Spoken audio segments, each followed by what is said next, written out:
We're here for Championship Sunday, and I'm joining the players in the area that we'll see only for one more time today. They're getting set up, they're getting ready, they're putting their phones away, which means we're not too far away from these games going live. Now, yesterday, it was action-packed because it wasn't just elimination, it was also some teams having to play 2 games at one time.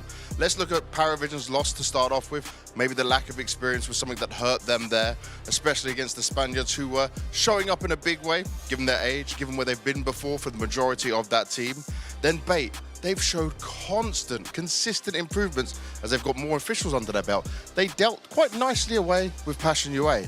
But then these two teams, Gentlemates and BO3, had to face each other, and that became wild. Honestly, it looked like you wouldn't be able to tell who's going to take it. The passion was there, they were all fired up, and honestly, we saw some great back and forth. I heard from Essential actually that they had some face-it games against each other, and there was a bit more heat to that game overall. But it did see the Gentlemates lost oh so closely on Ancient on the last map, despite trying to fight their way back into it. And BO3 now sit in a chance to make it to a grand final, which will be oh so important for them. In the grand final already, though, is NAVI. They cruised their way through against the NIP, and NIP right now, they're not setting up. They're over there walking. They're taking a different route of warming up and getting ready, so they're not even in their position just yet.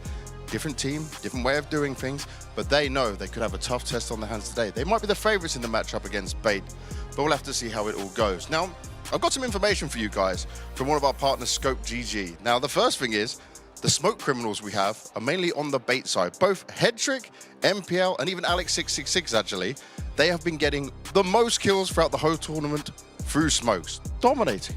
Maybe a bit cheeky. Maybe we need to check their PCs as well. And then on the NIP side, Wrinkle, he has the most flashes, but to himself. So maybe it's a style, maybe he's just getting too fast for it all. But these things can happen. Let's see if it plays a factor in today's games. For the trophy, which is where we're aiming for and where one team will be lifting it at the end of the day. When you look at the names etched on this trophy, NAVI are already there 4 times. 2014, 15, 18, and 19. They would love to see their name added once again in 2025. For the Ninjas in Pyjamas, though, you might not remember it. It was a long time ago, but they were lifting trophies once before. They had it back in 2013 and 2016. But for BO3, maybe many people thinking they won't have a chance of taking this trophy. Well, anything is possible in Counter-Strike. We've seen it before, and they could put their name on this trophy if they can go all the way today. We're about to find out how it goes.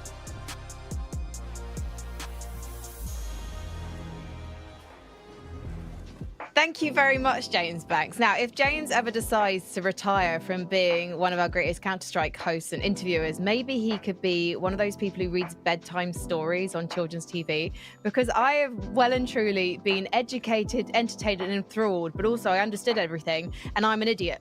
So I really appreciate Professor Banks teaching us yet again what's been happening in the tournament. Devilwalk and Jacob, are you ready for the Championship Sunday matches we're going to see today, Devilwalk? 100%. I'm super stoked. I'm excited. I hope to see, a great first game. BO3, I hope they wake up on that, good side of themselves, because we've seen 2 different sides of them. So yeah, otherwise NIP, they've looked stable. I hope they get a rematch as well in some sense against that NAVI. I thought they were a little bit flustered. So there's a lot to play for. Obviously high pressure. We talked even beforehand, Jacob, about the VRS situation. It's almost like a little bit of a mini qualifier for the major.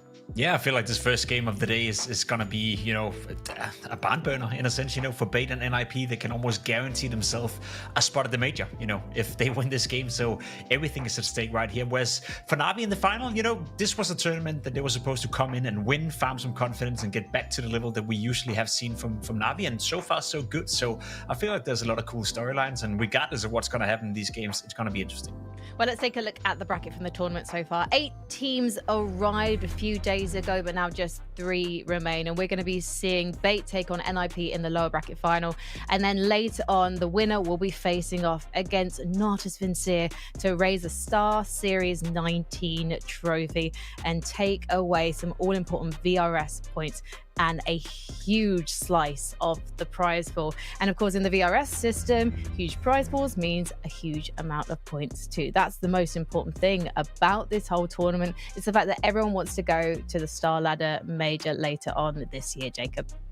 Yeah, let's not forget the fact that there's a lot at stake, for especially for Bait and NIP, but even for NAVI, who's been in a strugglesome period. Them winning this tournament is winning a trophy, another trophy to the cabinet, 200k as well in the bank. That's not too shabby at all, and also putting them in a pretty good position in terms of getting a direct invite into stage 3 or stage 2 at the major. And I guess we all want to see NAVI, play at the later stages. So I feel like for all 3 teams you see on your screen right now, whether you're NIP, Bait, or NAVI, they all have everything to play for, and that should make for a good Sunday.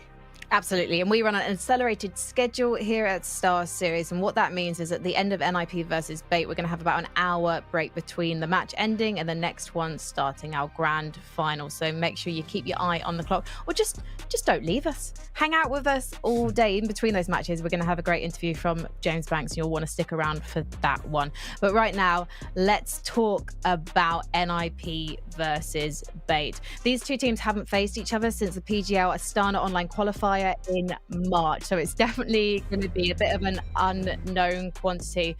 They are going to be facing each other, as we've already mentioned, for VRS points. And actually what we can do is take a look at where they're currently standing in terms of stage 1 for the major, because right now for both these teams it is looking likelier and likelier that they can make it. And especially for Bait right now, what's interesting is they're sitting above NIP in terms of the likelihood of making it, Devilwalk. Yeah, I think they got a huge kind of point swing getting that win against Gentlemates yesterday. So it's a really interesting one. Both of these teams, obviously Bait and NIP.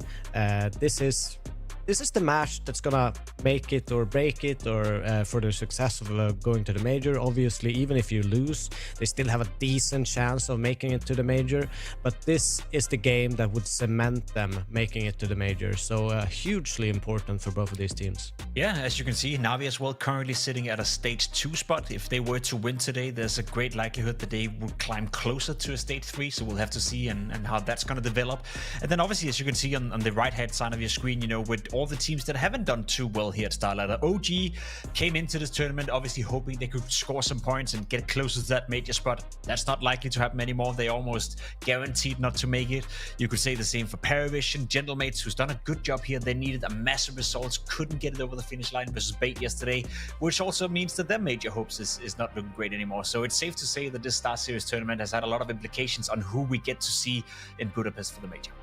Can we also give a massive thanks and shout out to Finn, aka Mischief CS2 on Twitter. He's from the UK scene. I know he's integral in LANs over there, and he's been putting out great stats in relation to the StarLadder major. So please go say hello, give him a follow, and Finn, a big thank you from all of us here and in Hungary.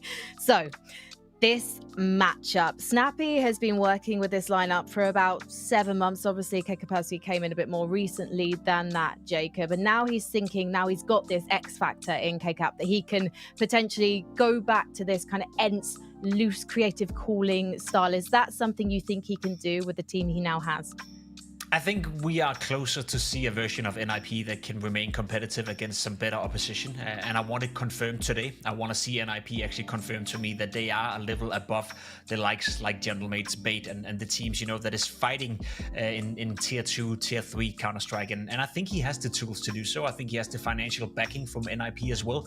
Don't get me wrong, it's not all about money, but it's a very expensive roster. I think some of those players are getting paid an awful lot of money to play Counter-Strike, and it's about time that we get to see some results. It's been tough for NIP to climb their way up through VRS, and they've been grinding in a lot of different tournaments, been traveling the world, going to smaller LAN events, and finally now I feel like we're getting to see the fruits of the results that they've been putting in. So I would love to see NIP, I would love to see Snappy do a good job today, but they're facing a good opponent, and whether or not they're going to be able to distance themselves from tier 2 Counter-Strike tonight, that remains to be seen.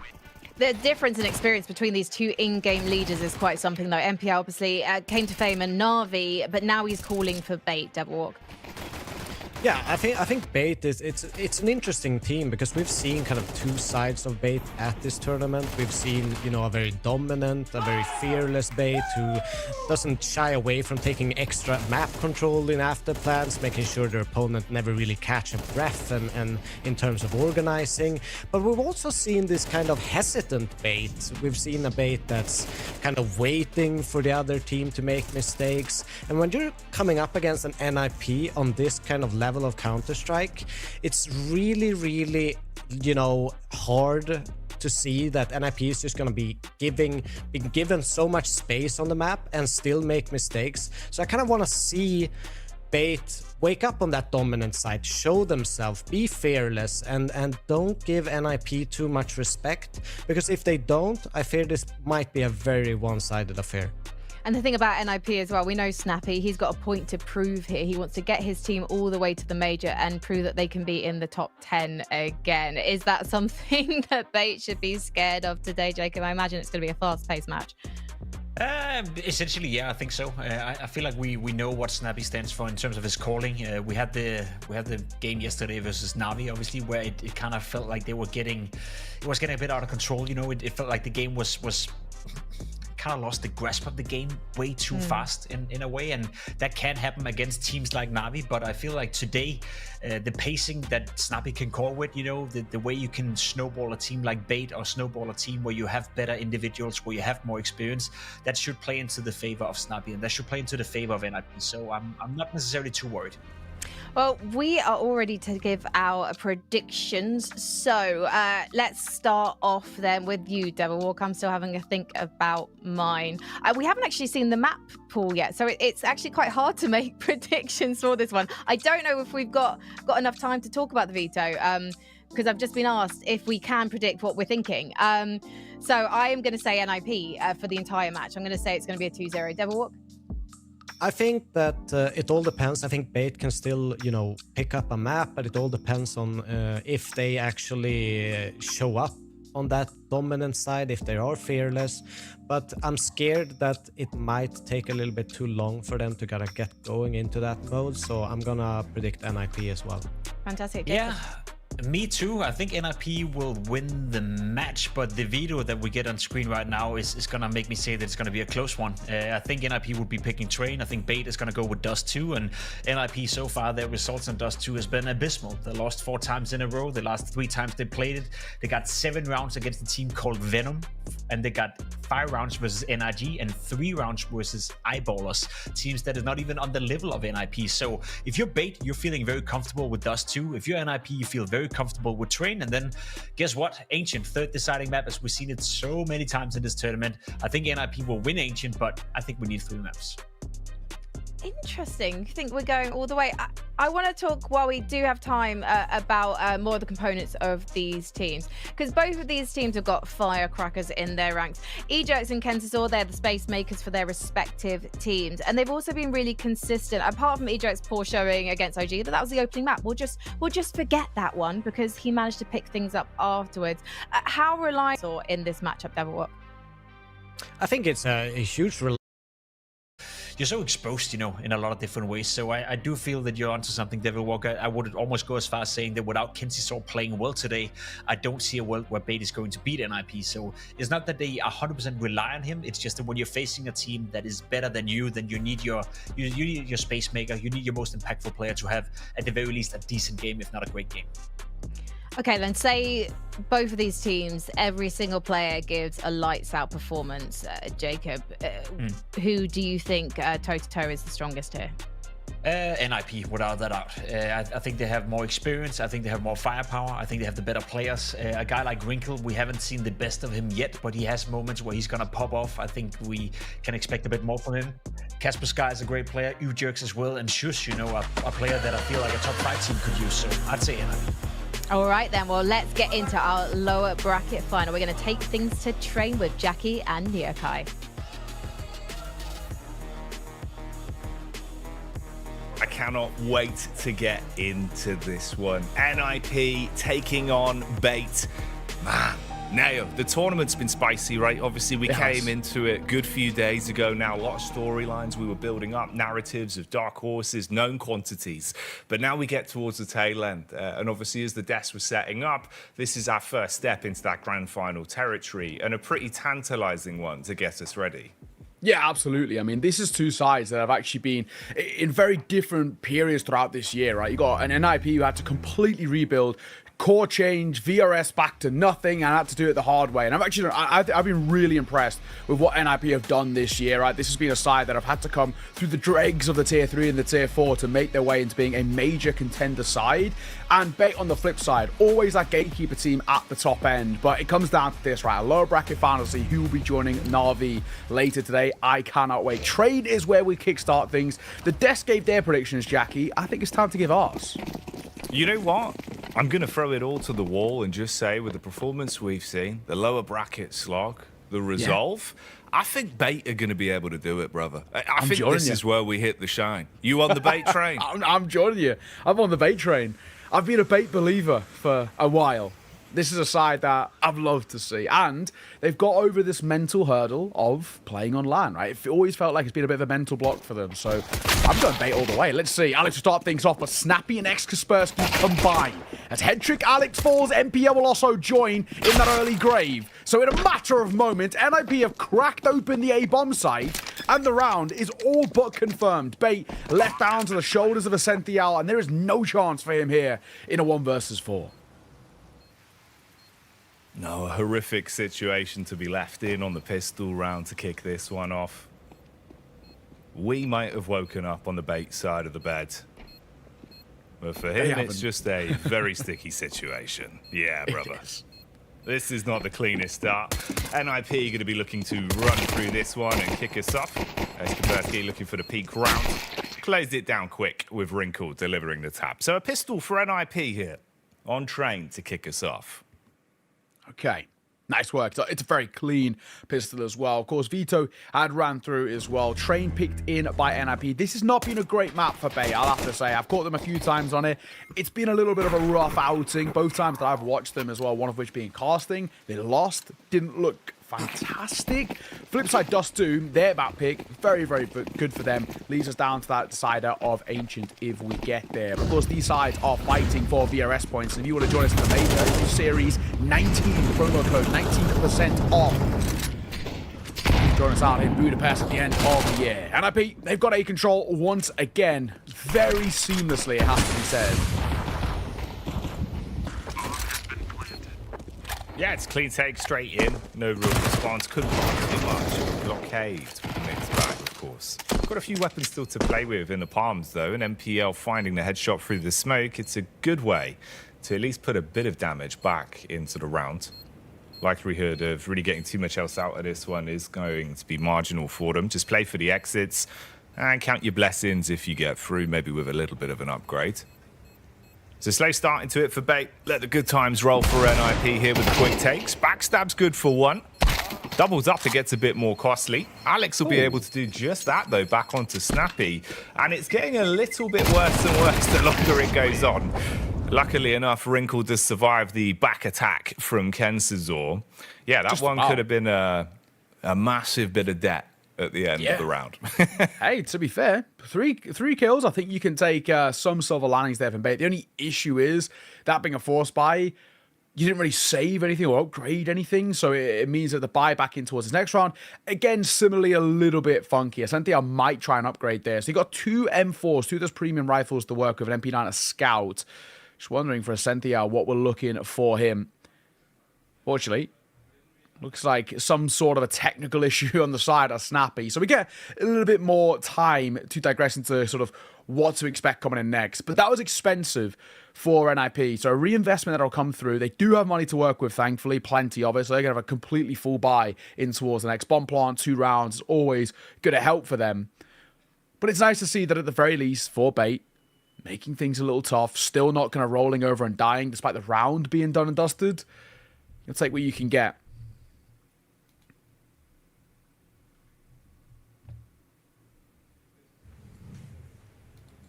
It's a nice lay of the land for the best of 3 overall. We can run you through the veto a little bit if you're joining slightly late, of course, just whilst we get this all solved and back in the action on our first map of Train.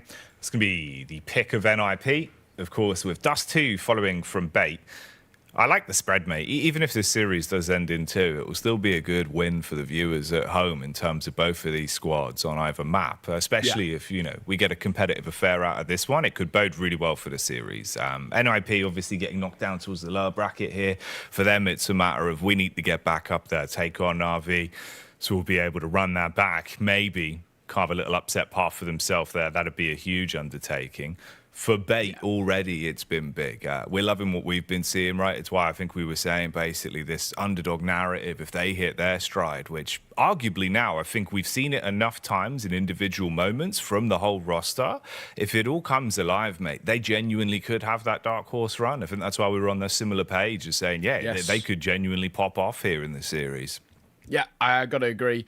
You look at some of these maps, though. I do worry. You know, this map in particular. You know, you look at Train. It's not been the greatest, in all fairness, for Bait. They've had some struggles on it. We saw Paravision lost an OT early in the tournament. Granted, did beat Passion UA, but I'm not going to read too heavily into that. Passion UA really didn't look on their game, as we saw yesterday. But then even, this was about a month ago now, I was doing one of kind of the Perfect World CS challenges. Bait were out there. They played against Tyloo. They sort of got dumpstered on it. So there's a bit of a worry. They've had moments where they look okay on this map, but generally speaking, it's not been the cleanest in the pool. And same for that decider as well. Ancient worries me a little bit. I mean, we saw early in the tournament, OG beat them 13-1. There was no competition in that, granted. Yeah. We saw the reverse sweep. We saw the insane recovery that Bait made. But the map specifically itself, Ancient, was a rough showing. Did beat Gentlemates yesterday. Again, we're talking about kind of these moments where it's good, moments where it's bad. But again, back at that Perfect World CS Challenge, right? They got dumpstered by Lin Vision. So I've seen on LAN how this side haven't looked up to scratch in a couple of the maps in the pool, which is where I would lean the veto in the favor of NIP, right? And I think especially if NIP can get the Train just comfortably taken under their belt, moving towards Dust 2, I think they'll be fine. Granted, I still think it does need to go all 3 in this series, but NIP, for me, had the role advantage in the veto. So it actually comes down to the individuals. Can Bait find a better way to win, right? Can they find an alternative way to win? Whether it's breaking down the calling system over towards NIP, getting the individuals online. We know Headtrick can farm. We know that MPL can look super strong. We look at some of the rounds that Alex had yesterday as well. Kenzazor, MVP of the yesterday's series. He was incredible. If we can get those sort of performances, everybody clicking at the right time, that's when they put NIP under pressure. But unfortunately, as you can see, it looks like we have a bit of a PC issue over on the side of NIP. So rather than us just rambling for however long, we're going to throw this one to a little bit of a break. When we are back, straight back in towards the action. We'll see you soon.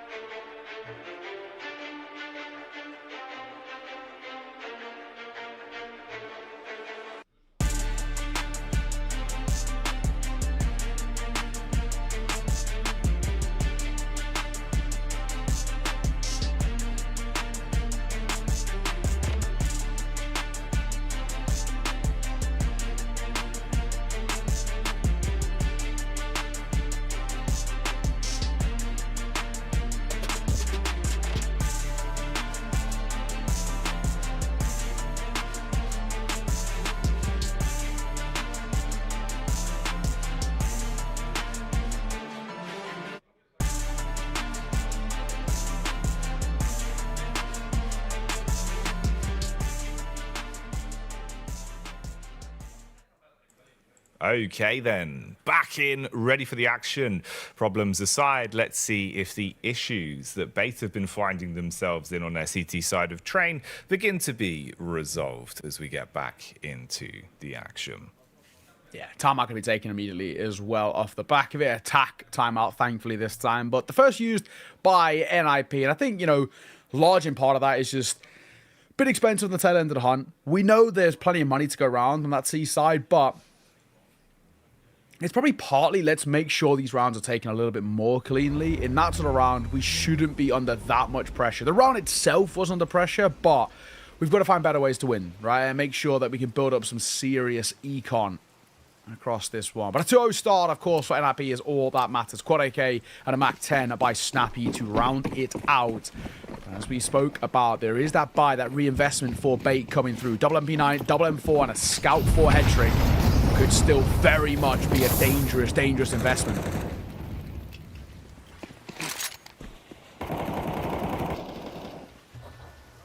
Deep Ivy already, though, pushing up in towards Icon here. Snappy leading the charge. So you've already squeezed boatload of map control off them here towards Backtracks and Deep CT.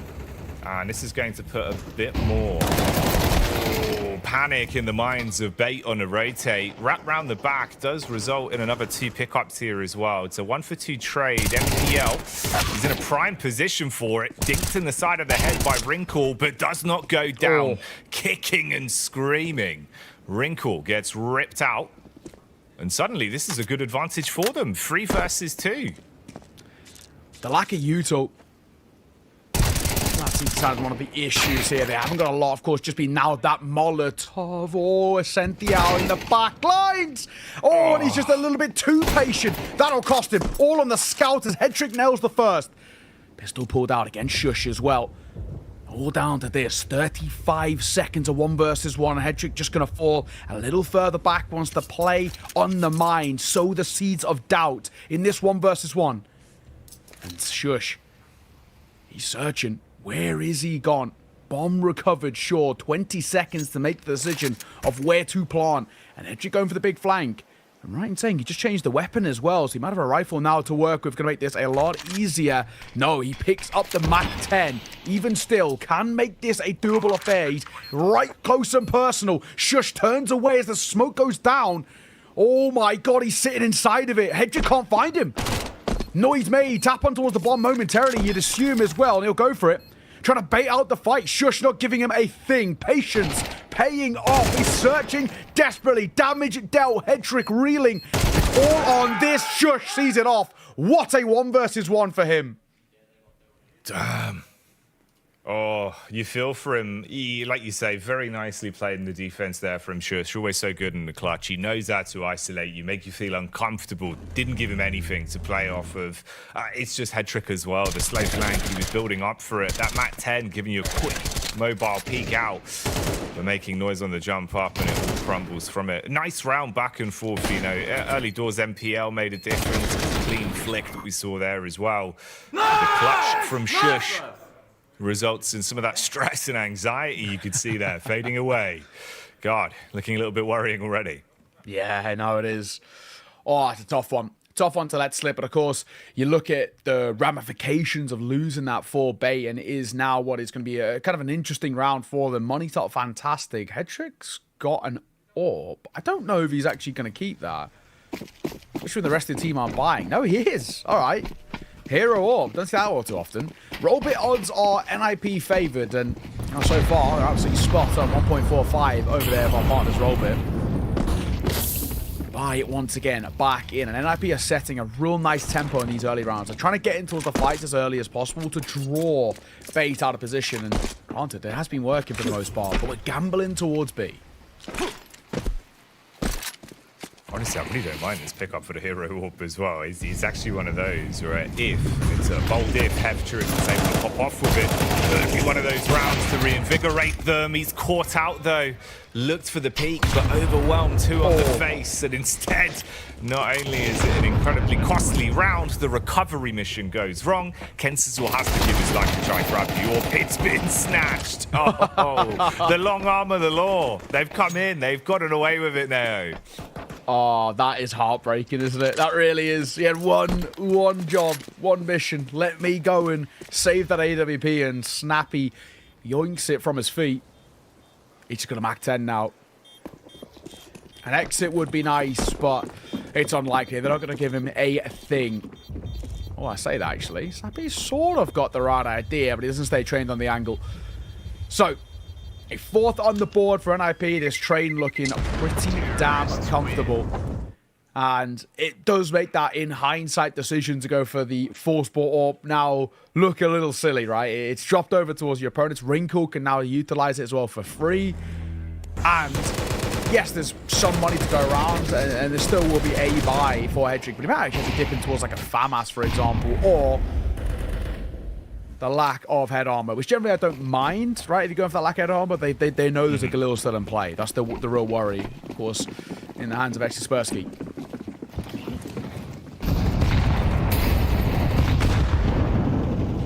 a lot of contact early on. If Wrinkle wanted to go fast for the face with the AWP, the nade tagging is going to slow him down somewhat.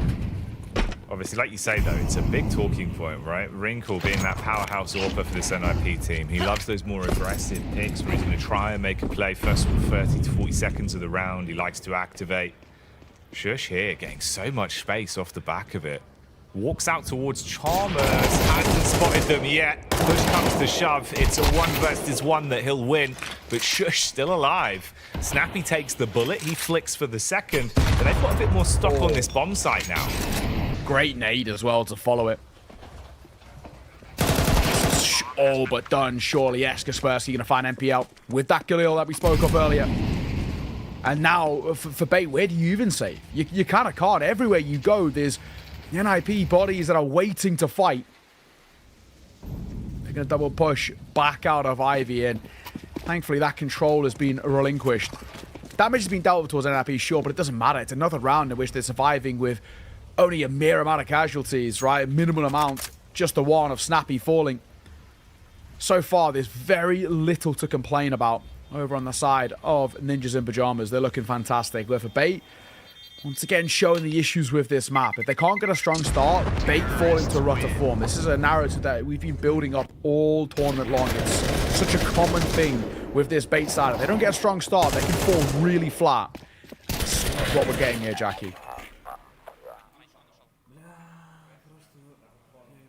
Yeah, it is one of the bigger factors as well that obviously hasn't reared its head yet, but when we have those slower rounds from Bait, you know, usually what it does come down to is something we've seen over this tournament where this LAN especially is filled very deflating for them. You know, the air gets quite thick, you see them start to slow down massively, and then all it takes to bail them out is kind of one of those huge hero rounds. So I think they were more willing to take that risk with Head Trick as well, just to see if it could perk them back up.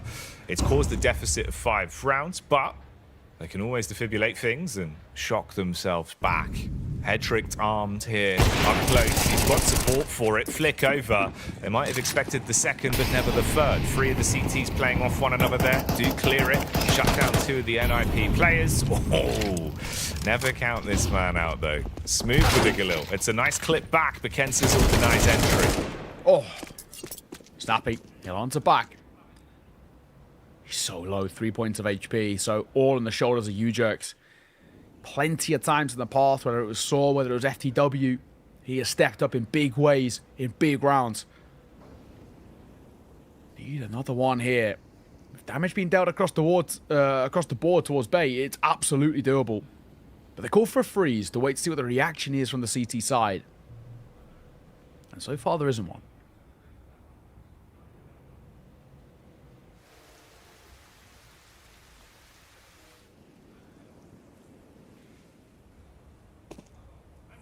Timing on that though for Ujax. Bit more information trickled his way as he now knows about the long dog setup.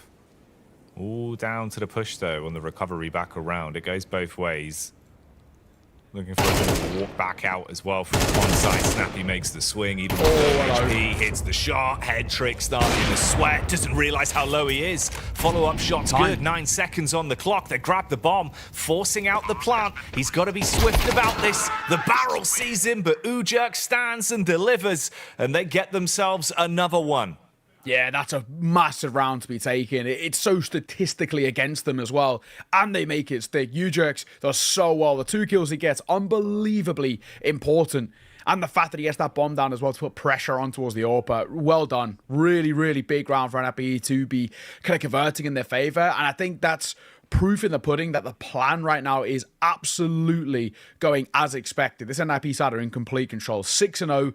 Beta looking quite feeble, and they've got the advantage of, with that loss bonus, they can be buying in time and time again, but they've got to get a notch on the board here. They've got to get around. Hence why Madden's called for this pause, but there's a lot of pressure here now on this Bait side because they're falling quite far behind, and they're on the CT side of Train, no less. Yeah, it's really rough as well, right? Because it is sort of one of those where historically there's been times where you see this bait roster when it's all ticking over well for them, and it feels like this team should be exactly fit for Train CT side, but kind of what you need in terms of the dynamics of a confident AWP that's able to roam, right? Aggression from Alex, being able to rely on sort of someone like MPL as well, or Kensazor, especially if it gets into sort of a late round situation where they're trying to take side control. But for some reason, it just hasn't ever worked in practice. We see them sort of have these slower starts into it. And then if they can't get out of that rut, they just never do.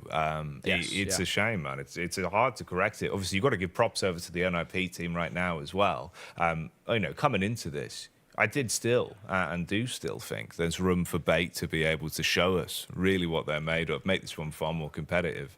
But it's always an uphill battle. It's a solid NIP squad. I think it's one of the better teams, obviously, we've seen under this banner in a very long time. Tons of talent for the future as well when you looked at the optics. I always thought the Kaspersky pickup was a great one, but for me, that was a banger. I think he's genuinely going to be... well, he already is talented, but, you know, as it goes, he'll have more awards to prove it. Yeah, I think you're right. I mean, I was out in Finland for, it was Elisa Espo, and he was playing obviously under ends, but he looked incredible all the way throughout. Talented player. Shush. He's been relentless on the entries, and he gets a taste of his own medicine. 2-0 up until that point. Down he falls at the hands of MPL. Alex spotted. They try and take a bit of Ivy control. In all fairness, they have. They'll drop a smoke and they behind it. They're going to make that choice to fall back. So freeze call made. The numbers don't favor NIP. And another round where they've got to do it at a disadvantage. But we've just seen what they can do in the round prior, so I'm not going to discount them.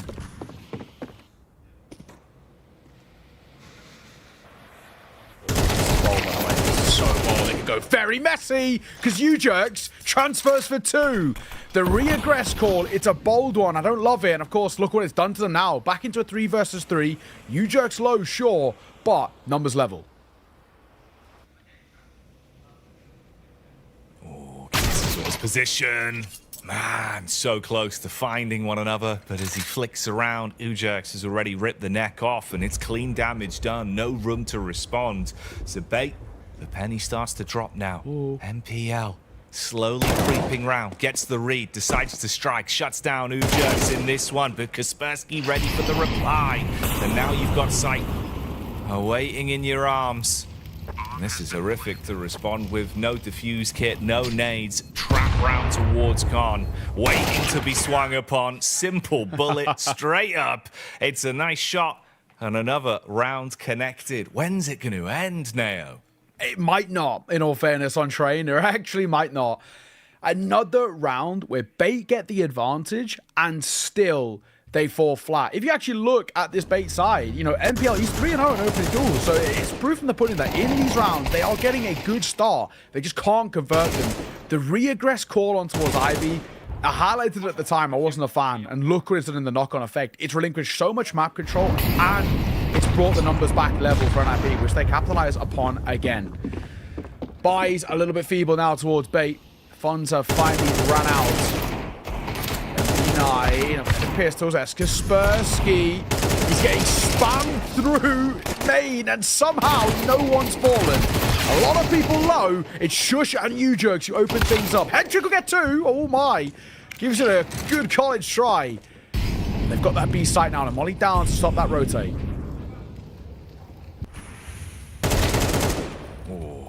NPL walks straight into the crosshair, so no chance for another head trick type play with the dig. And Wrinkle's got your number, Alex. They all know about his angle now over towards Oil Train, trapped in position. And it probably should be something similar to the crocodile graffiti you see on by the time this one's over with. Blood in the water. Wrinkle walks up for it, Alex. Just that MP9, man. If you get the drop on him, take down one. But no, Wrinkle knows. Good angle into the face, and it's done again. I mean, it just keeps going. No real room for a response. Again, on that one, obviously, you know, cash flows in the bin. Hedrick tries to make a play with the D, but still, it's just not going to be enough to give them a round. And that's the real commodity at the minute. That's what they're looking for and just being entirely unable to find. Yeah. 8-0. Jackie, mate, our bait predictions are looking a little rough at the moment. It's not looking good, is it? Not looking good. One thing that does look good, though, is Corsair Saber V2 mice. No StarLadder, 10% off. Check him out. One of our, of course, our wonderful partners. Ivy aggression going to come through. Hedrick's holding at range. The rifles want to get up close, but one of the few times where NIP aren't playing an aggressive stance here. It's just U-jerked at range. He might even ask for a bit of support as well. He would be in a bit of trouble. Molly bounced there somehow. And Kaspersky for one. The trade from U-jerk's excellent, keeping the numbers favorable. And he might have a chance of more as well. Hedrick going to creep right in towards his AK-47. I don't love this. This is dicey. Molly round. He knows he's here as well. He's trying to bait up the shot. It's not happening, but U-jerks. Oh, he's just so clean right now. What a map he is having at the moment as Wrinkle adds another to his tally. 1 versus 3 is sent the out. They know he's the B player. They know he's the rotate. And they know he's got no damn chance in a 1 versus 3. It's hung and dry already, man. It's over with. And as it's been, you know, that's a lot of the same sort of explanations we can give for many of these rounds. They've been a closed case with no real chance. You can see a lot of it again here as well. We're at the minute for NIP throughout the entire flow of this map. It just feels like, you know, you're setting the tempo with the AK, but you're just shooting far harder. They're coming into these fights. It's simple every time. Like the reaction time between responses of if they need a trade. That's an if as well, because 9 times out of 10, we're seeing really clean entries. We've got Wrinkle ripping everyone's heads off. Kaspersky, you can always back him in any of these long-range fights. U-jerks, it's just spoken for itself with the highlight reel that we've continuously seen. Whereas it feels like, you know, on the bait side, how do you even contend with that, mate? You try to take any fight, heads ripped off instantly. Always feels like we're playing a 3 versus 5 with our economy up and down. Yeah. It's just been really a hard ask of a half this entire time. Look at that really important 2v3 clutch for an IP, of course, where U-jerks got a double kill. He was bottom of the scoreboard. 1 kill to his name. Looking a little uncomfortable in the early kind of 4 or 5 rounds. Now he's joined towards the top with Shush. 10 and 4. Look at those roll bit odds. 1.01 to 13. It couldn't be any more damning. And it couldn't be any more correct either. At a 9-0 start for NIP. No surprises that roll bit are leaning so heavily in their favor. Snappy will take a bit of damage, but they know there's re-aggression in towards Upper Brown Hall, so Snappy needs to be a little careful. Ascenthial, he's just snuck on by. He's crouch-peeked his way below that window. They've got to be very careful if they want to retake this control. It looks like as they're grouping towards, they actually are going to do exactly that, but they should wait for this smoke to dissipate first.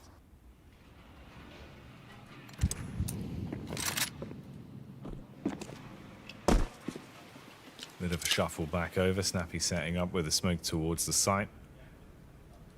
Sowing more ideas of where this could possibly be and hoping for bait to fall for it as they group back up. And like you alluded to early, depends on the play from this MP9 up close. Postured off. Ooh, timing on a shoulder peek. Spot one another. Exchange of fire and flames. The Molly and the Cindery go up to try and block each other's paths. Hedrick hits one onto the cranium of Wrinkle, but they're in the bomb site. They've got close angles as well. Nice tag from Alex at least.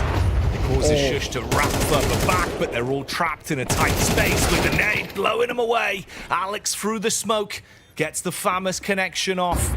Lower numbers now, 3 versus 3, but broken bodies on the side of bait, and it's not getting any better. 1 by 1 rip through, and Hedrick trapped back to spawn. It's a horrific state again. It is. This is just a reoccurring story. Hedrick might get a consolation if Kaspersky will give it clear. Hedrick gonna get both. Nice work. I'm going to assume he survives here. I know that Red isn't that extreme, so yeah, he will. Despite being 13 points of HP, they go for the hunt. It doesn't matter that it falls flat. It is a 10-0 start on the T side of trade.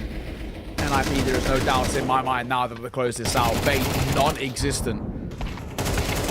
We've seen some bad performances from Bait, don't get me wrong, but this one is looking like one of the worst so far. This has been a tough one to watch, and vibes are so high over towards NIP. Giggling, laughing, they're loving life in and out of the server. And well, Jackie, you absolutely can't blame them. It's been so simple. No, exactly. Like, yeah, genuinely, I think at this point for them, this is brilliant, right? It's the kind of warm-up you want where it feels like you're all hitting your flow state, you're just playing rounds that mechanically feel like warming up, kind of just DMing out there and popping off from it. You know there's more to be offered than this, but can't get out of first gear. And the handbrake is thrown on again by NIP. Not for them, though. They're in your bomb site, stealing it up, trying to deal damage. NPL finally shows us the resilience we needed with the A1S. But even then, it's a 2 versus 3. Scratch that. Exkapersky out of commission, but Ujax, world's quickest delivery. He's got express shot on that AK.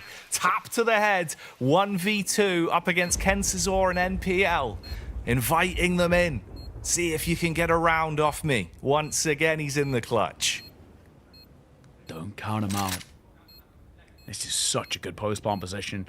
Bomb planted for him, but open at the same time. So he can still play back red. He can still play in towards hell. There's a lot of angles they've got to clear and not a lot of time. But he gives away the ruse now. His position. Hot flash out as well. A swing for the first. He can't quite find it. Thankfully, Kensizor on the drive-by will get it with that MP9. And finally, Jackie, we get to say a round on the board for Bait.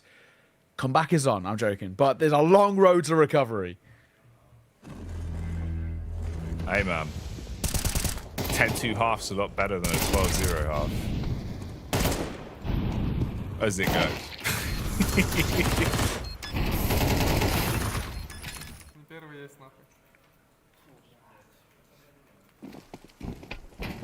But let's see if it's going to be a possibility on this one.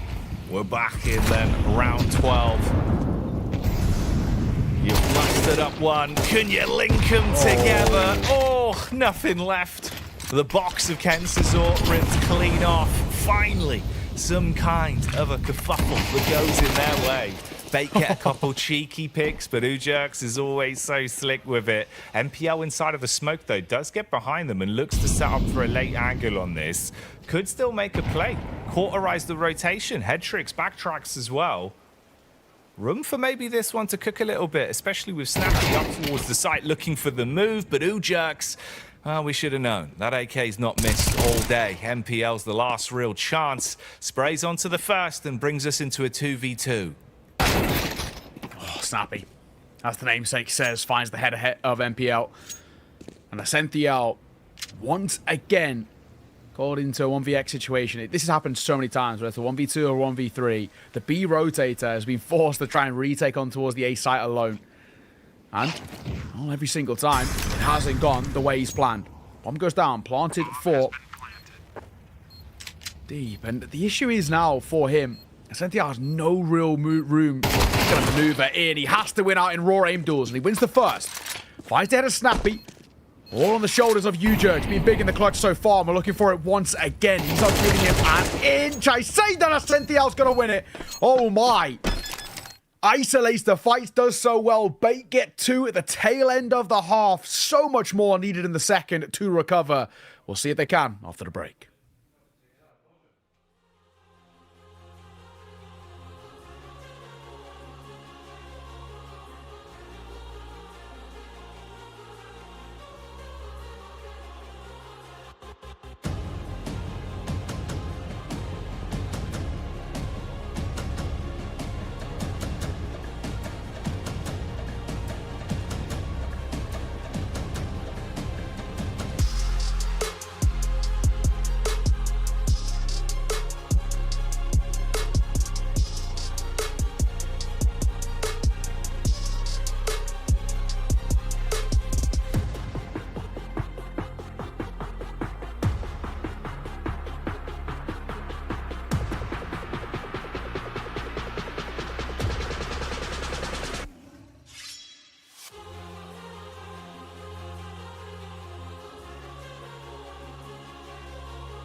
Well, welcome back. Not a lot to be talked about in positives for the bait side off the back of that half. But a couple of rounds at the tail end might have just reawoken them. We need to see whether they can recover, though. It's a 10-2 half in favor of NIP. And Jackie, they now head on to the more favorable CT side. Yeah, switching it up, obviously, to where you imagined they would have built up their lead. But no, they've just got here. So let's see what they can do with it, if this pistol round is going to give us more of an inkling of how it's going to go. And if you want to go to the major, why not scan that QR code and get a 19% discount to be live in the flesh when one of the most exciting, explosive CS events of the year kicks off. It's going to be a banger. And so should this second half pistol. Let's see what we get out of it, though. Set of dualies for Kaspersky. Shush set up out towards the B site as well. So a little bit of backup. He's actually going for the main push through as well, getting a ton of info early. So not too shy to play on the close angle. Rest of the T side with utility to play with, set up inside of the brown holes for now. Yeah, but they can just leave him there as well. They don't actually need to support him up close to the dualies. Even if they hard clear that angle, he should be able to get one at the very least. So the decision to be made for bait. Where do we try to finish? It looks towards B, but there's 3 players already here. It's going to be a tough side to get into. And Snappy's also got an aid as well that he can drop on towards stairs. There it is. That can soften them up, and it does. It still will cost Ujerks his life. As Kentazor swings out, he's so good at entry fights, and he once again proves it. Another opener for him. And in the back lines, Kenty's looking for ball. Wrinkle clips him to stop him at 2, but his job's already done. Bomb down. Wrinkle gets another. They're over-facing, over-fighting, and NIP have got a chance back into a 3 versus 3. That's ridiculous, mate. Wrinkle, flick of the wrist there. Shatters the bones in his hands, and so does the Senfu on the reply back, but suddenly it's getting worse. Tapping on the bomb, they're sweating now. Head Trick got a peek with the P250, he's popped. NPL can't spot him, he's crouched down, you got to sprint in there. Pulls out the blade, sprints up, Kaspersky's read it, but he's forced off the bomb, and the round goes down with it. Mate, the back and forth on that one. You had like the perfect setup for defense from NIP. Incredible nade from Snappy as well. It was like nearly 130 points of damage on the ramp for players, right? And then the fact there actually did seem like, okay, mechanically, Bait have won this one off just winning their angels. Then the peak's in. It all started to go so sour, Neo. Yeah. Oh, you really do hate to see it at times. I mean, the back and forth, as you were kind of talking about. But the real worry for me, sure, Bait won the round, but the fact that it's actually even that close in itself is concerning. One kid in play there, and NIP do walk away with it. So, yes, Bait win a round. They start off the half well, but it's far from convincing, I think, is the main thing. Eyes out both ways. Double M4 for NIP. With greater pistols around it. The rifles across the deck for Bait.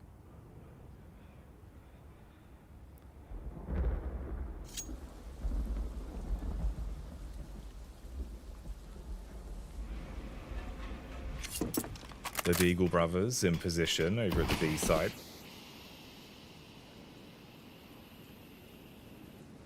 Snappy and Kaspersky were both of those A1Ss to play with. T side slowly skulking themselves back around as well, over towards Long Dog, and once again, back of B here. Let's see how the play will go this time. Similar sort of setup back over, but far more limited on the utility front for NIP. So slowing the initial wave won't be as easy. Got to be handy with a steal now. Earn your keep. Shush gets spammed in the back, but Snappy will at least secure one in the trade. Ujerks with the D. Few shots required. Oh, Kensizor. Mate, he's making the hitboxes look gargantuan. Rips through them in seconds, and that's the site locked. Right. Kaspersky falls on his shoulders for being honest, and he gets his head ripped off. Wrinkle was so low that couldn't expect too much out of him in this retake, and well, now he's just going to be saving that Deagle. That's all he really can do. Looks like he'll just get the crossover towards Ivy, so he's got that luxury in a real loose term. Going pretty close to NPL. He's going to hit these steps. Yeah, NPL now makes a move off the back of that. Swings and finds. Wrinkle sort of runs to his demise in a way. Force buy. Unsuccessful. Bait back-to-back rounds. Means that now we get our spot in where we can start building into this a little bit, right? We can start finally showing our class. The next round should be a bit of a freebie. So a fourth turned into a fifth. Not a bad spot. 2 rounds away. It makes a lot more sense why this roll bit odds are pretty one-sided now, though, in hindsight. As Madden calls for his third and final tactical timeout, but I don't even know what you say to Bait at this point. The second there's been investments in for NIP, there's only been one team really in this game. Love that upper crunch as well. It's so well done. First shot taken by Wrinkle on the angle, but the swing off the back of it from Shush to catch MPL. I mean, there's so much to like there. And also the fact that neither were traded. That makes it all the more damning. It's a flawless round. There's no complaints you can make about NIP in the way they're playing right now. No, just sing their praises, really. You know, the roster's been looking pretty good. You have reliability in so many different factors. Ujerks has been so good at the clutch as well, getting into that late round situation. Wrinkle, it speaks for himself. You know, we've seen his impact elevate over the past couple of years now, especially under this banner for quite some time at this point. It's been cool to see how he's adapted as a player. Thanks to Kaspersky, you've already said, man, he's such a good pick-up for the future, and even in the present, just really punishing them. For Bait, the reinvestment here into the 17th, you try to make the best of a bad spot. They've got weapons. Head Trick certainly will. The Galil halves a path it. Shush taken down. You get that opening pick into it, and they can take the site. I mean, with low cash as well, with the spot you're in, NIP know all they've got to do is close this game. They can't afford to give up a couple of rounds here and there and buffer the economy from it. It's very true. They can afford to, in this sort of situation, say, okay, it's fine. You win some, you lose some, right? But we can kind of fall back and regroup. All it took was the 1 kill, but they just don't want to drop guns over more than anything. See how the buy is a little bit lesser. Kenzie can have a look on the tail end. He should be dead to rights. Snappy spotted him. He's walking straight into Kaspersky. Lovely little 2-pronged attack there on that save call tail end. So 1 casualty, Bait. Round taken, but so many more needed. And if we're being honest, it's nice that they've won a round, especially a round which they didn't have a lot to bring to the table, but we actually want to see them be able to go toe-to-toe in full gun rounds as proof that this side can actually survive.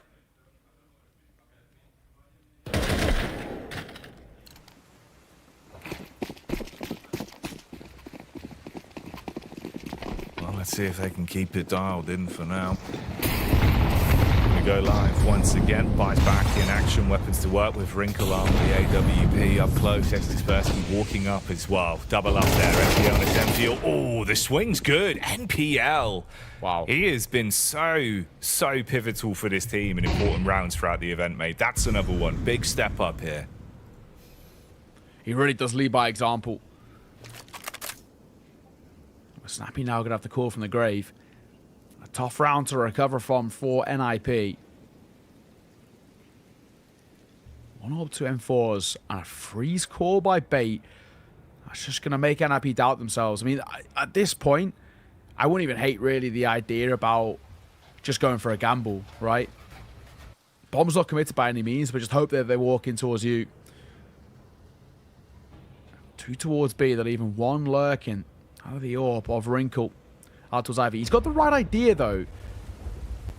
Periodically checking Ivy, but there is at least a bit of a move here as Alex is just getting ready to round that corner. If Wrinkle can get 1 and then adjusts his attention towards Hot Dog, might be a chance. There's the first. Attention adjusted. Tries to get towards backside as well. He's double scoped in on the wrong side. He's spotted a pop play and he hits the shot. Wrinkle's doing very, very well. Nade will soften him. He's seen off in the end, but a chance has opened up here for an IP.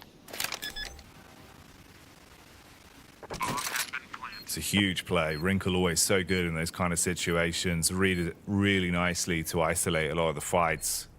Leaves it down to that 3v2. Time's starting to tick. They've got the kits.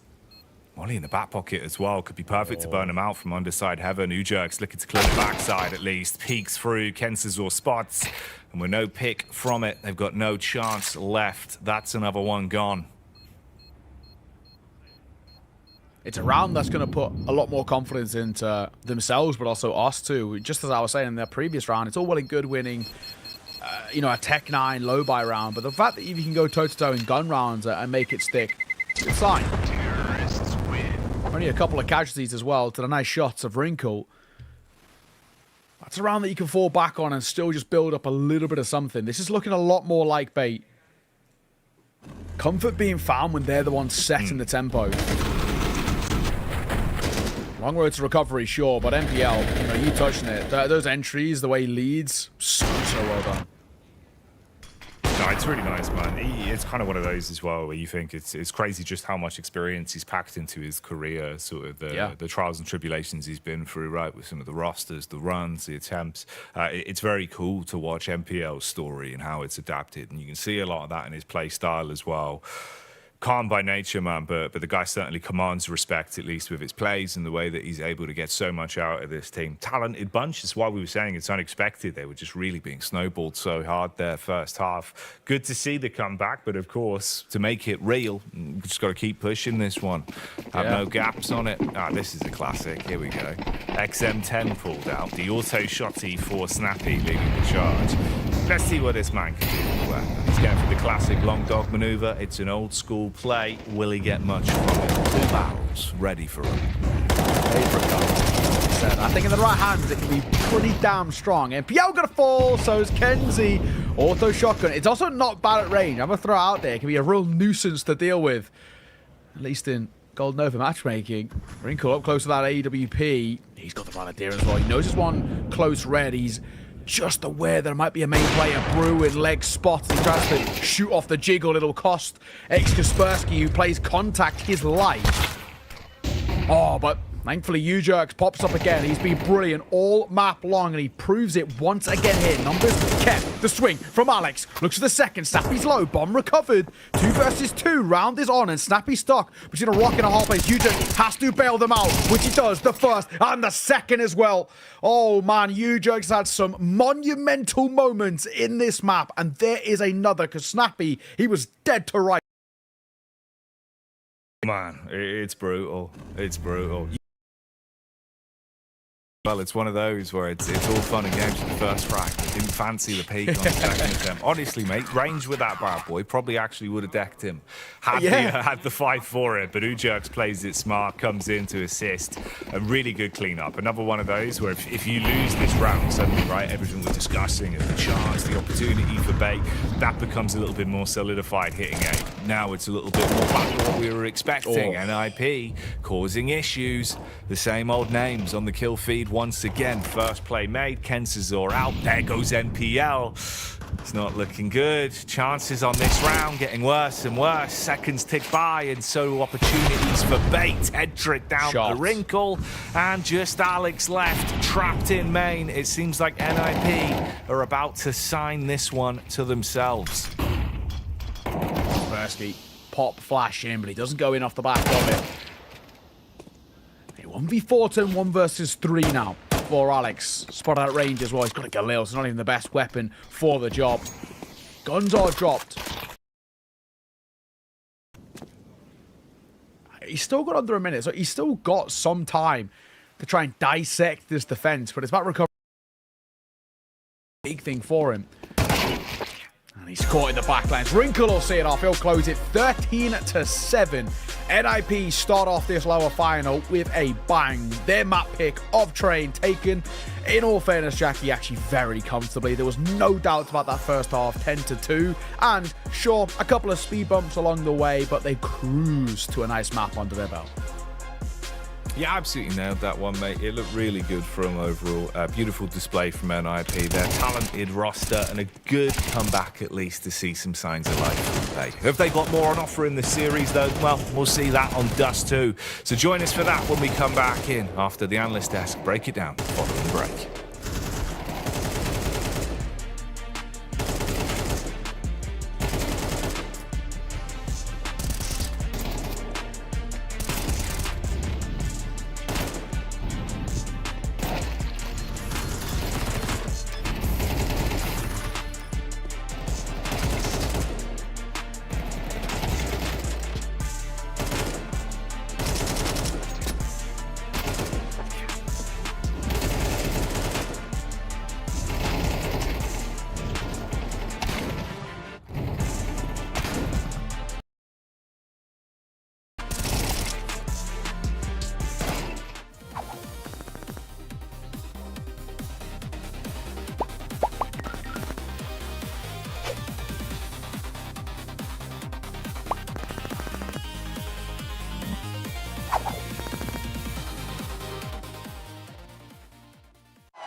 Driven by the same passion as esports athletes, Zowie continuously develops tailored products, empowering gamers to bring their best out.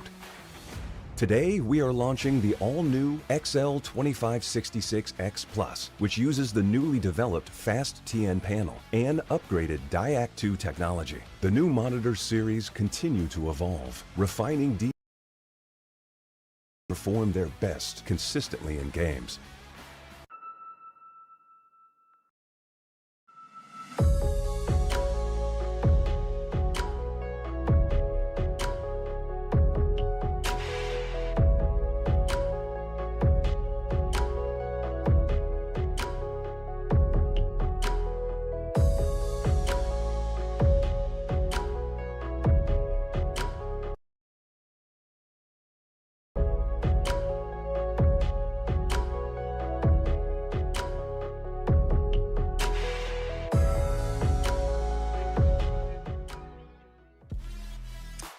It was a one-sided affair on trainers. NIP took Bait to task. Bait maybe overcomplicating things for themselves, and the Ninjas looked nothing less than confident, even when they didn't pick up a round. It was a cool, calm, collected performance with a few celebrations along the way, Devilwalk.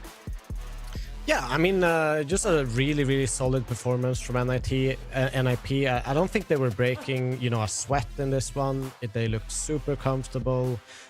Bait, they kind of made a little bit of a resurgence at the end of it, but they left themselves with way too few rounds because once they made one mistake, it was all over. This is everything you're hoping for if you're NIP. If you're snapping coming into this game, you thought to yourself, okay, if I can activate Casper Sky, if I can activate Jerks, if I can have Wrinkle find impact with the then we're going to win this game. Yesterday we had a couple of games, and throughout this tournament we had a couple of games where Snappy has had to chime in himself in terms of the fracking department. This time it was all about setting up the teammates, all about setting up his star players, setting them up in the different roles, and they delivered every time they had the opportunity. Like, one of the things that went, I guess, as a storyline for the first half was that NIP would win rounds, whether it was a 2v3 or a 2v4 or a 3v3, or if it came down to a clutch of some kind, they would just consistently win it out because the individuals and the decision making was miles ahead of Bait. Very convincing win. I know 13-7 on the scoreline suggests that maybe there was a game here to be had, or maybe it could have been close, but I very much echo the sentiment of really dominated their opponent. Well, Ninjas lived up to their name because there were some shinobi moments in those clutch situations, especially from Jerks, Devilwalk. Yeah, I think he was great. I mean, consistently kind of saving their asses, getting entries. He was great in clutches, but especially in these X on X situations, he really solidified. Made sure he was aware of what could happen, and yeah, just overall a great map from him.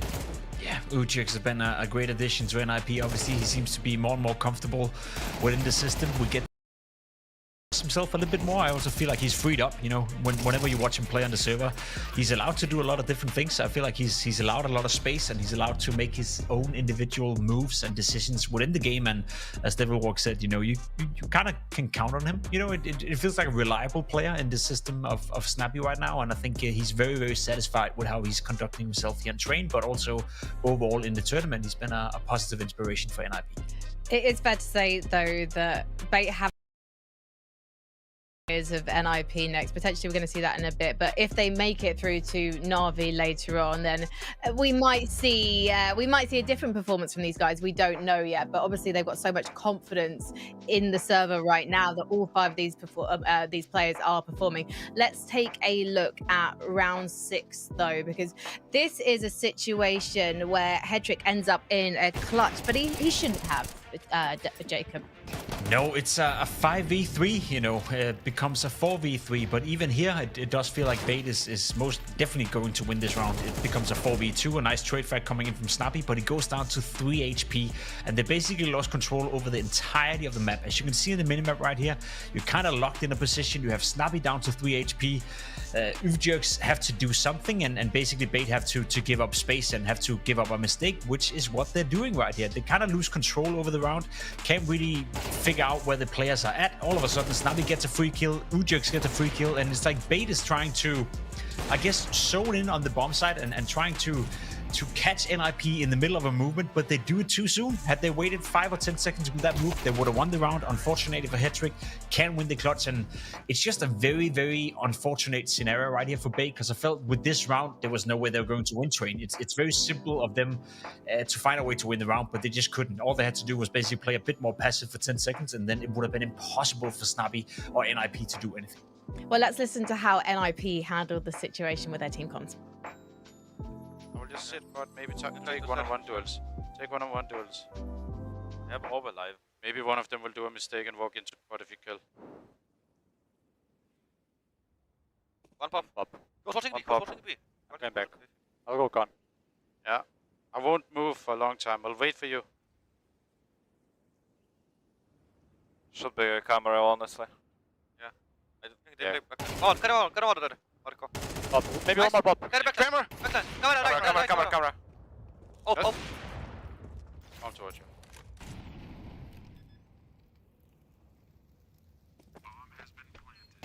Nice! Don't take it. Nice! Catch me fucking through the fucking middle. Fuck, I should have killed two in like it didn't. Jacob, Snappy calls it at the beginning of the round. He says they're going to make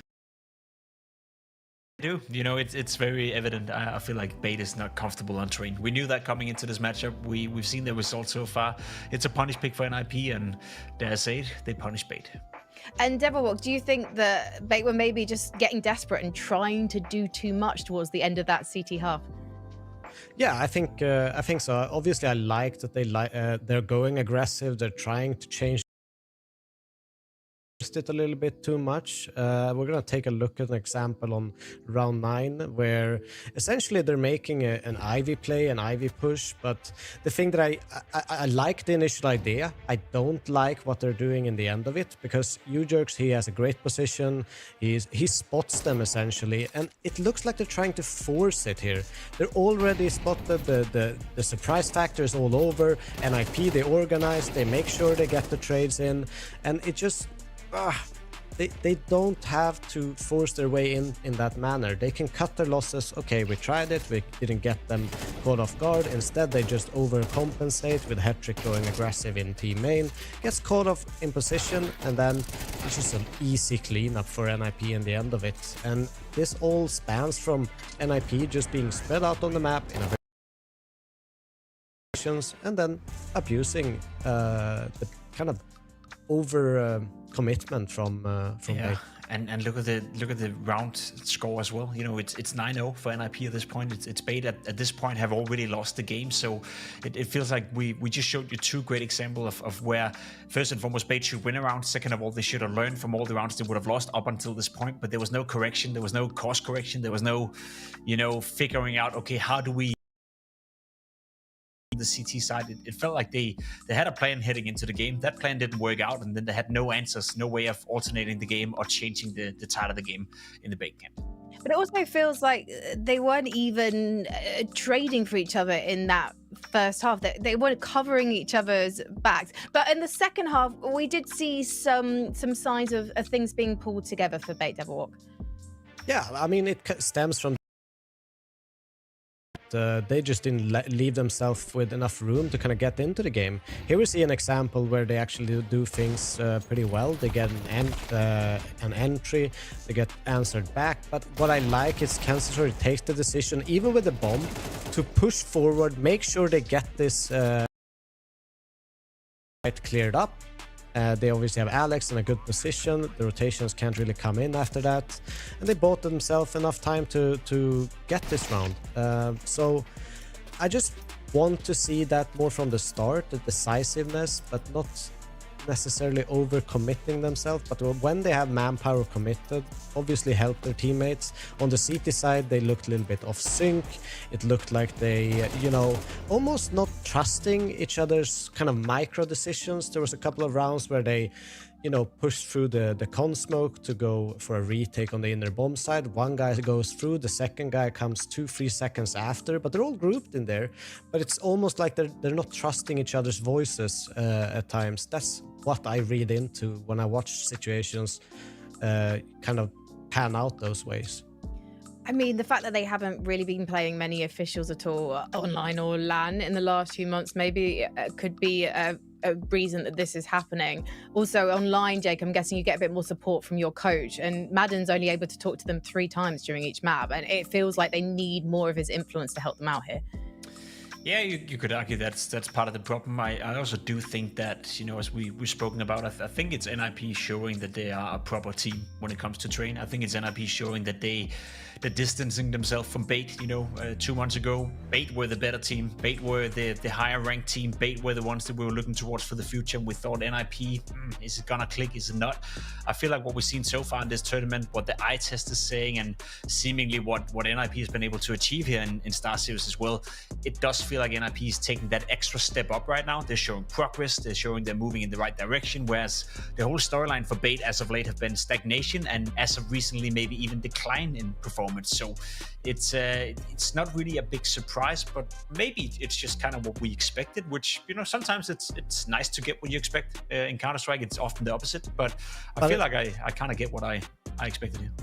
Yeah, but I still think, you know, the skill is in there for Bait. They have those moments where they actually do look great, but it's all too often where individuals are making individuals decisions. They're not playing as a team, and not trusting each other in those key moments, you know, those kind of swing moments in rounds where you just have to go for it. And even if it's a bad call being made, just trust it, execute it, and make sure that everyone just follows whatever idea is put on the table. Because if you're all on 2 different sides of a coin, so to speak, it doesn't really matter. You're not going to win it anyways. But even if it's a bad call, trust it, execute it, make sure everyone's on the same page. They still have a chance to win a round. I'll sum it down to this, you know, when was the last time we saw any team in the world of Counter-Strike, let's say within the top 25 or top 30, where your in-game leader is by far your best player in terms of output on the server consistently? That's the main issue I feel like right now. Never happened. You know, you can argue blame F in Astralis back in the days, but even him, you know, had periods where he wasn't the highest rated player and producing results consistently on the server, which was the case here for NPL as well. He had a great train. Let's talk about Dust 2. That's going to be our next map. And Jacob, I know that you mentioned that NIP's Dust 2 was not looking too strong before we went into this series. So why were you not a fan of it initially? Well, essentially they lost it 4 times in a row, and they've lost it to teams you see on your screen right here. I dare you to name 3 players from Venom. NRG losing 13-5, not great. Losing to Eyeballers. I know you're happy for your Swedish friends over there, Devil Walk, but not supposed to happen for NIP. Foot even. So it's just been recently a map they've struggled a lot on. Now the positive spin on that is that, okay, we struggled a lot on Dust 2, so hopefully NIP would have worked on it. Hopefully they realized that, listen, this is our weakness in a best of 3. We know teams are going to pick it against us, so we're going to put in the limited practice time we have, and we're going to bet ourselves on Dust 2, and maybe we get to see some of the results of that now. But in terms of where they've been playing on the map lately, Devil Walk, it hasn't been bad. It's been a disaster for NIP. Yeah, and I mean, honestly, it's quite a simple map to play, especially for someone like Snappy, someone for like CEST. They have a lot of experience on it, and it should be relatively easy to kind of put in a game plan that they could follow and actually get a few rounds in. Because, you know, obviously B executes, you could go for that very, very simple kind of just grind that long rush, and kind of grind your way through a situation on T side like that. So I'm surprised they're struggling so much on it, because I would assume that you know, the coaching staff and that the in-game leader they have would have a decent kind of idea of how to approach it. Well, they should know how to approach Bait, because we saw them play it yesterday. So let's get back into the action with Jackie and Yokai. Thank you very much, guys. We're really looking forward towards this one as well. It was so clean from NIP, and it might be more of the same. How about this for a flashbang? Kenty will get the first. Shush had 3 dead to right, but he only gets 2. But look who's here, Snappy. In the name, in the game, finding the head of a Sential, and he wants more as well. Caught with a dink. NPL gets another and puts it all on the shoulders of Ace Kaspersky. This has been a chaotic pistol to start, Jackie, and they're actually not even going to go A. Yeah, straight into the swing of it all, really, aren't we? An aggressive pistol round. You pop flash out. Shush makes a nice play. Snappy with the one to defend towards Car as well. And it grinds us down to this. Problem is, in these kind of situations, Chris reads it, gets himself into the right spot, man. He's always a bit of a demon in these kind of rounds. He's devilish in pistols. He loves a set of dualies, CT sides. He's slick with it as well. Obviously, it's not going to be easy. It'd be a pistol round B retake into this one, but lower HP, beneficial factor being, of course, 2 flashbangs to play with. Let's see if he can get anything from it then. I'd say, honestly, he's got a fair chance, mate. He loves these rounds. Yeah, dualies full HP, has the armor as well. I'm not going to discount him. Especially with how low one is. Oh my god, Kentazor gets caught. Oh, Kaspersky. What is that 180? What is that round? What a clutch in the 1 versus 2. And all NIP can do is laugh because that is just raw instinct. Take a bow. That is monstrous. Bait are baffled, dumbfounded by what's just happened. Yeah, I told you he wins those, mate. I don't know what it is. It's just something to do with Kaspersky, honestly. He is just so damn good. He's a legendary Julies player. But of course, we got a legend as well. Joining us for the Banks breakdown. You've been speaking to coaches, James. What's the word on the street? Oh, again, boys, that was absolutely mental. I'm still shocked from what we just saw there with the Julies. Bloody hell. Well, I'll give you some insight, right? I didn't want to talk to Bait this time because, you know, Madante's going to say, just don't play like pussies. That's his go-to word with it. But for NIP, I spoke to Exist and said, like, what's going on with the Dust 2? He said the past games don't really show what the new playbook, a new strat book that him and Snappy have been working on. And I guess we need to watch out to see if they've made some adjustments, especially to that CT side, how they want to play things, how they want to rotate in, and also just see if they can come in with some more depth. So keep an eye on it. He's confident and he doesn't seem too worried at the moment. So let's see if it works out. Alrighty, thank you, James.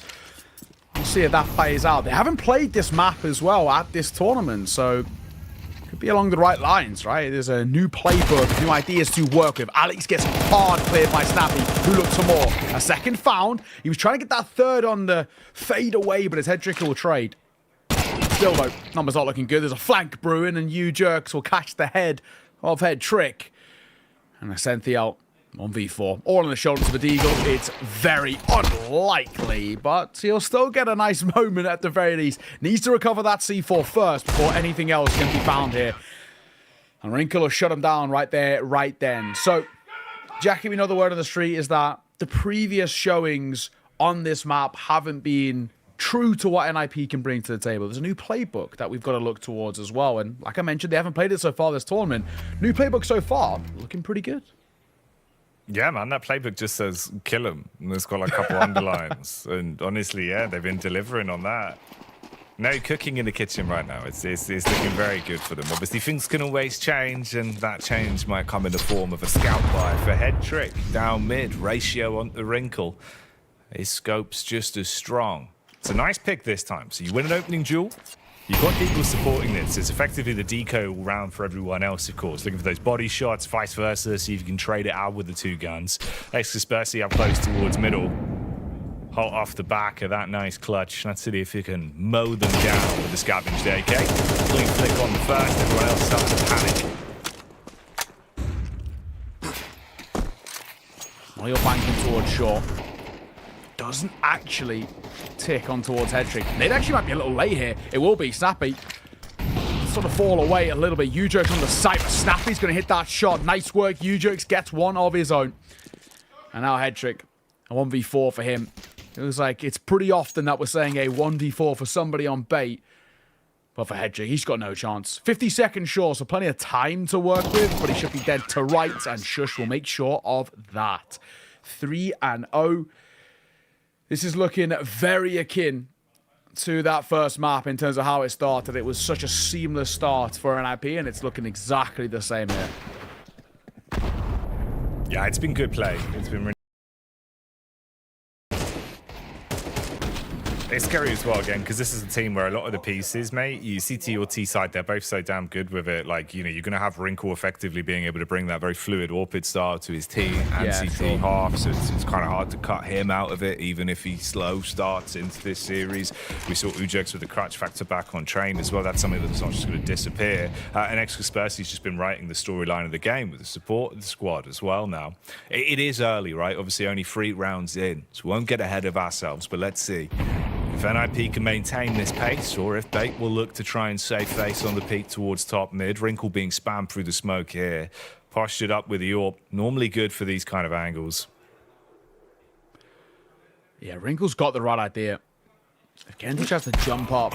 Oh, like that. That's exactly what he was waiting for. Patience. Oh, beautiful stuff from Wrinkle. He was waiting for either to jump up onto his Xbox or the cross smoke to be thrown. Either way, he gets rewarded. Bit of a tilter for Kenzie. Shush will hold above that box, but 50 seconds left to work with as Bait look to scale in towards A. Shush is normally so rock solid from here. A smoke down front side, and that'll allow a bit of time for that rotate to come through. He wants them to get up close so he can mow them down. There's a gap on the left side, which Wrinkle finds. That's what Shush threw that smoke for, to bait them into fights, but he can't get the second. So bomb will be planted. 2 versus 3 in the post plant, and up close, Wrinkle will hit his shot towards NPL. All on the shoulders of this man, Headtrick, as he finds U-Jerks at range. But 2 more to be found with such low HP. Should be impossible, but Headtrick's giving it a good college try. Wrinkle will see him off in the end with the USP. But that was close for comfort. Yeah, favouring him there, really, honestly. After he won the short duel, I was thinking of the 1v1 versus Wrinkle. He had it, man. Knew about the nade coming in, tried to dodge it. You hit that shot, you've got it secured. But Wrinkle, so we're saying, so good in these kind of rounds. Handles it, recovers the situation, back to short, pick up the AWP, get the round dialed in, and get through that one. Ah, it's so unfortunate as well. Headtrick, you could see it was a little bit spooky, right? That first long engagement where he was trying to get himself cracked in. And then just comes down to that. Die either way, really. If he doesn't hit that shot, Flames would have got him. But couldn't quite pull it over with. 4-0. Madden, first time out.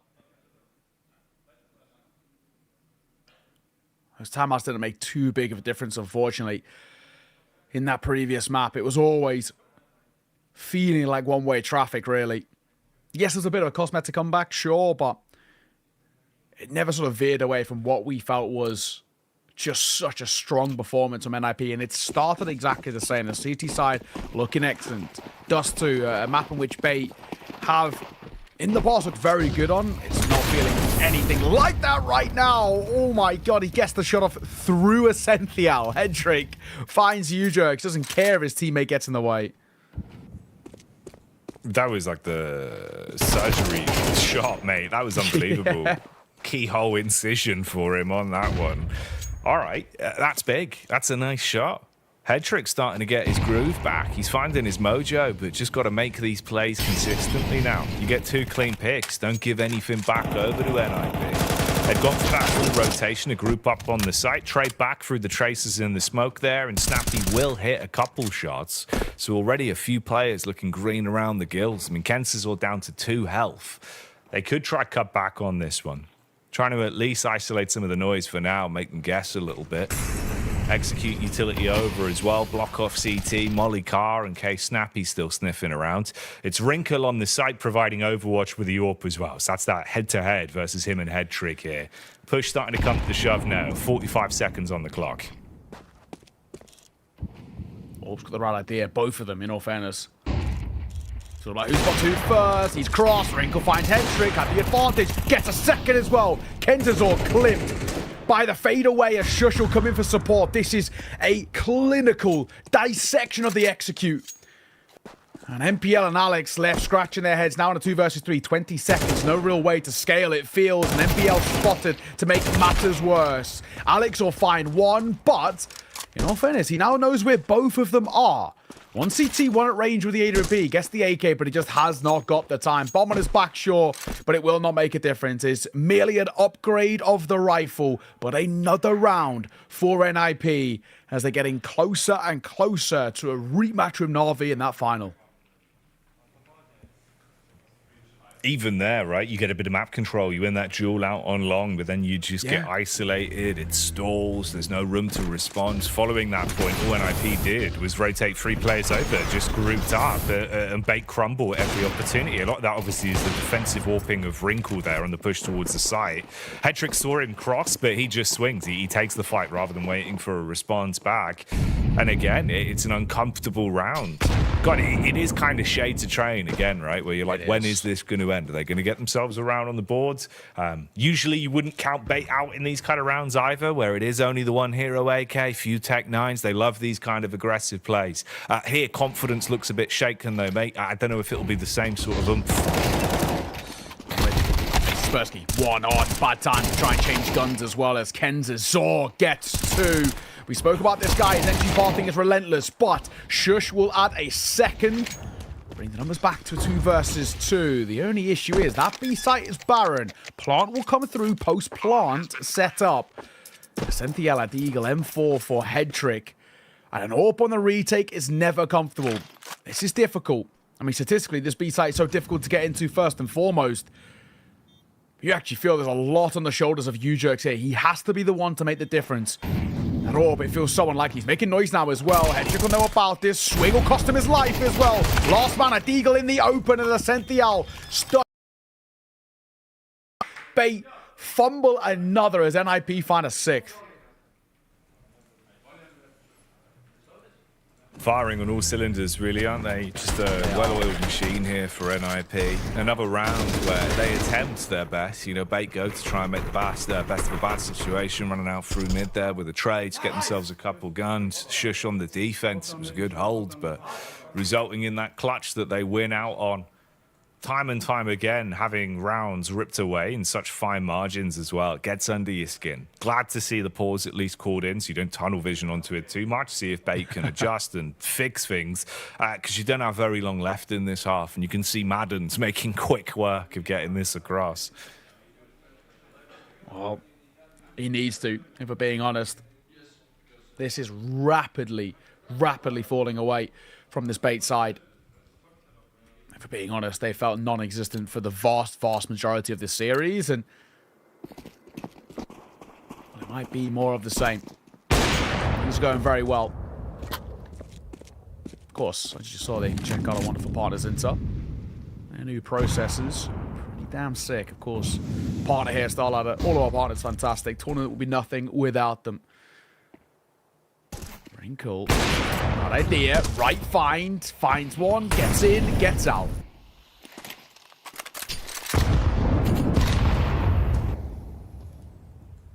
Difference right now as well. That more opening CT cycle thing we're seeing from Wrinkles is making a world of difference in these rounds. It's so much more impact tied to each of these kills he's getting with how he's being proactive. The fight does seem to be a later hit towards this A site.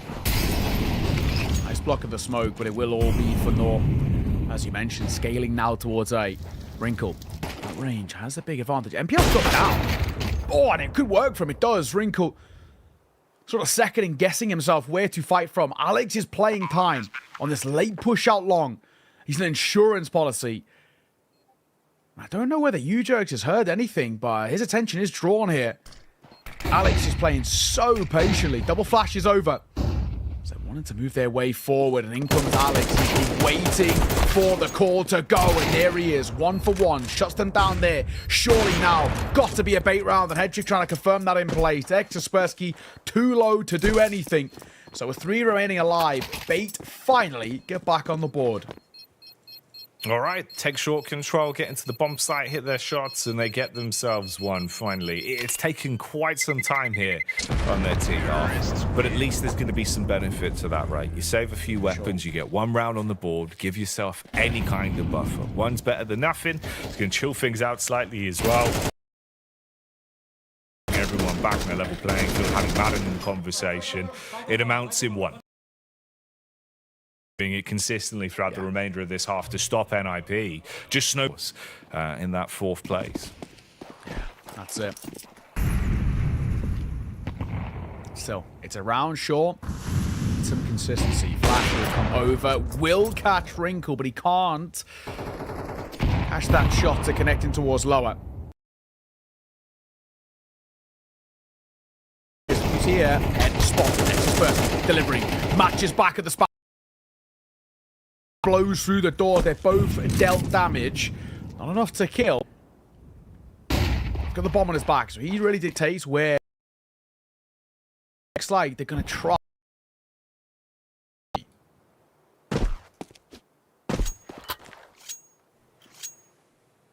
Alex holding on to that one. Hedrick pre-scoped as well, grouped themselves into upper tunnels and where Kaspersky is waking. His domain here with the AK. Four and already seen with the Julies on the pistol.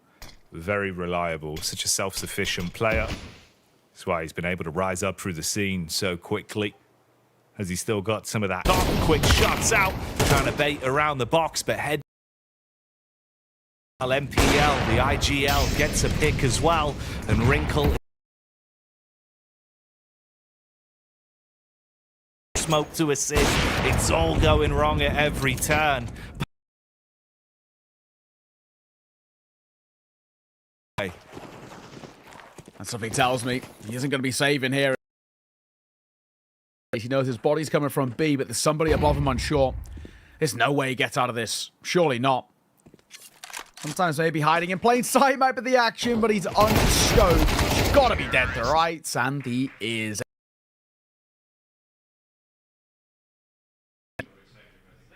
Bits to work with here now as well. Around on the ball.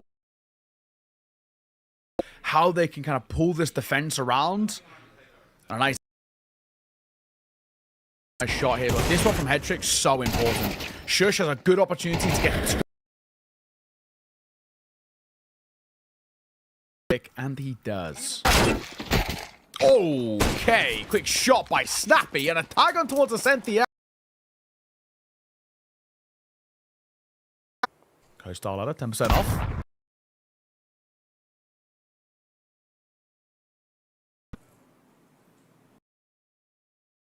Take the top off, mate. The team going down short, but they are at least getting a couple of good connections. Could still result in more weapons or potentially the rounds. Of the sneaky Kaspersky in the back line with the dig. Snap. This is a very slow round now from Bait. Obviously feeling a bit uncomfortable out where exactly the sea. Wrinkle's already pushed deep into Longhouse at a Senfuel 34 HP. Free AWP over two. So they group up 45 seconds on the timer.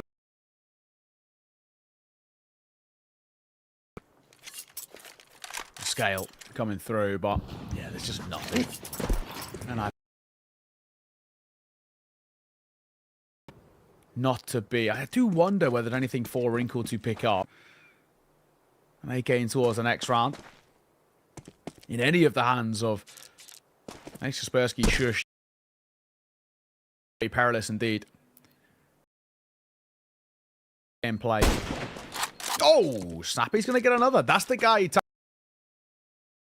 Finally sees him off, looks for another. He's not looking too bad with the skill. Finally, 4 kills in the round for him. Opportunity to discuss it then. So a little bit of life being. Bait are still at least in the fight for now. 3 rounds behind. Some moments to rounds amongst the mix as well, which overall is the scout. Yeah, not going to love that one here. Feeling the same way.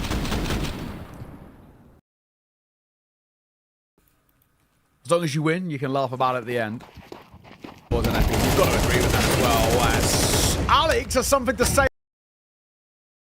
Maybe those roll bit odds might come a little closer. It's a double entry in towards long. In the smoke will cost him his life in, what, 15 seconds? We're down to a 1 versus. Wow, that was quick. Yeah, exactly. A 4 versus. Breezing through that round. Didn't expect it to be over so quick.